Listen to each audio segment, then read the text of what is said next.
Welcome to the Golden Rage Radio Show. This week, pretty much, I'm just going to be giving my insight on the one and only Dallas Cowboys, America's team. Let's start off with the probably with the player that's been making the biggest impact of the season for the Dallas Cowboys, Bjorn the Subway Mason, a second-year running back who's just going wild.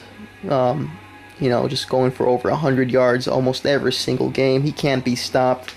There's a reason they call this guy the Subway. In a recent interview with SI Magazine, they asked him, "Are you concerned about winning? I mean, putting up stats, 100 yards a game?"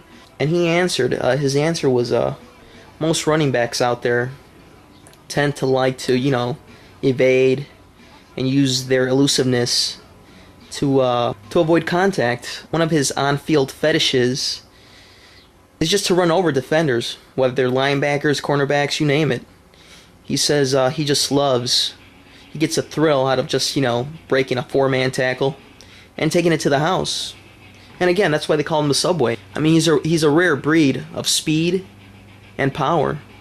That's something you don't find very often in a running back, Not to mention, he was a second-round pick. So definitely I like to think he was the steal of the draft, obviously. I mean, offensively, if you match numbers with any of the offensive players that were taken in that draft, or in the first round, I'm willing to bet his numbers are far more superior than any of those offensive players taken in the first round. So again, I think he was the steal of the draft. I think the Sub has a lot to prove, though. I mean, even though he is putting up the stats and, making a lot of noise, especially in Dallas. I mean, the fans just love this guy. And the good thing about it is that he fits in good as far as roles go. Felix Jones has no problem being the special teams guy, whether it's out of the Wildcat or a special third down screen pass or whatever, a toss play. The occasional Wildcat is more up his alley. But yeah, these guys are getting along great. Unlike last season when we had Marion Barber and Gurley, who just couldn't get along with Felix the Cat Jones. And this is a whole different story. The chemistry between these two guys is amazing.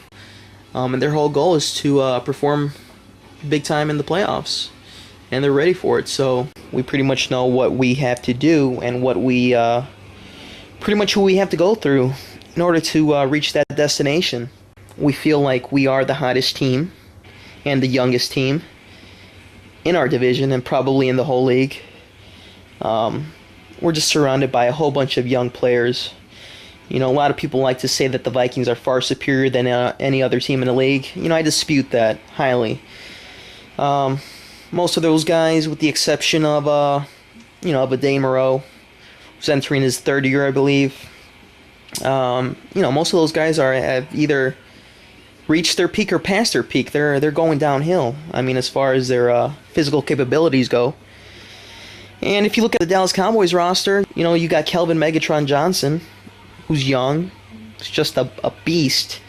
And a lot of people say, well, you don't even use him that much. Well, I'll tell you what, I use him when I need to use him. Why should I go to Megatron when the run's running so effectively for me? There's no need to. This team understands the strategy going in. Stick with what works. The run's been working. When we need to pass, we pass the ball. When Tony Romo wants to get 300 yards, he could any day of the week. But it's important that we keep this running attack sharp, ready for the playoffs. And when we need to pass, we can rely on those big time plays by Kelvin Johnson. Even Michael Crabtree. I mean, again, going back to the youth of this team, we got Michael Crabtree, Kelvin Johnson, Miles Austin, Felix Jones, the Subway Mason, Tony Romo. I mean, it's the youth on this team is just incredible. These guys are only going to get better. The scary thing is that these guys have not reached their peak yet, guys. And don't underestimate this team. By no means, they will come full force, come playoff time, and ready to compete with anybody in the league. So yeah, that's pretty much my Week 8 report out of Dallas Cowboy camp. Another interesting topic I wanted to touch base on. Not sure how many of you have actually heard the rumors out there, the speculations going around about the Chicago Bears owner, the Stallion. You know, he's been seen hanging out with future free agent of the Cleveland Cavaliers, LeBron James. And, you know, the speculations coming out of that city is that the Stallion is working side by side with Bulls GM John Paxson, pretty much using his connections to lure LeBron James into coming to Chicago and signing with the Bulls. Rumor has it that the Bears owner has gone through some vigorous methods in order to convince the NBA superstar to come to Chicago. Now, we're not quite sure what those methods are. Some say they're very aggressive methods. I'm not sure what they mean by that. But knowing the Stallion, you know, the sky's the limit as far as what this guy's strategy is regarding getting what he wants, you know. And, you know, so obviously, you know, there's been talks going on, but I don't think anybody expected an NFL owner / boxing trainer to be, you know, pretty much associating himself with the free agent market, the NBA free agent market, and the biggest name out there, LeBron James. I mean, so obviously this news should come to no surprise to the people that know this guy. So obviously the city of Chicago is very excited about the Stallion's sudden efforts to lure LeBron James into coming to Chicago. So I guess, you know, the real question is, how is this gonna affect his performance in terms of football, nailing that wild card spot, or just performance on the field in general? You know, shouldn't he be concentrating on the game of football as opposed to worrying about some free agent in another sport?